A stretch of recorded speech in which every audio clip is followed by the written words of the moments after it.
আসসালামু আলাইকুম। আপনারা সব ভালো আছেন? আশা করি সব ভালো আছেন। আলহামদুলিল্লাহ, আল্লাহর অশেষ রহমতে আমরাও সব ভালো আছি। আজ হইল শুক্রবার, সবরে জুম্মা মুবারক জানাইলাম।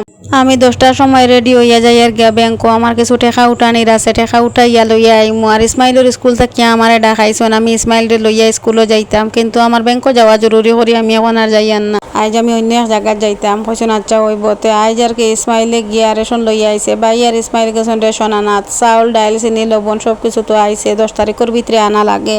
এর লাগে ভাই ইসমাইলে লইয়া গেছেন। তান স্কুটি নষ্ট আর বড় তো সাইকেল নাই, ইসমাইলের ছোট সাইকেল ভাই এটা নিয়ে কিলে আনতা সরম লাগে। তাইন ফিঙ্গার প্রিন্ট দিছুন আর ইসমাইলে সব সাইকেল উঠাইয়া দিলেছেন, হেটা নিয়ে লইয়া আর আইয়া পাইছে আমার গেটের ভিতরে, কইছে আমার লগে যাইতো। আমি কইলাম হেরানো আইছো, তার আইজ আর আইস না, অন্য একদিন তোরে লইয়া যাইমু। কইছে আচ্ছা ওইব। বিকাল টাইমে বাজার করিয়া আনছন, ফলর মাঝে আনছন তরমুজ আর মাছ আনছন, বড় মাছ ছোট মাছ আর সবজি আছে। তো সবজির মাঝে মাটি কদু আছে, আলু আছে, প্রচুর সবজি আছে। মাটি কদু দিয়ে আর বড় মাছ দিয়ে রান্ধেছি আর ইসা মাছের ঝোল করছি। রাত করেও 2 টাকারে দিয়ে খাওয়া দাওয়া করছে। আজ যতক্ষণ পর্যন্ত রইল। আল্লাহ হাফেজ।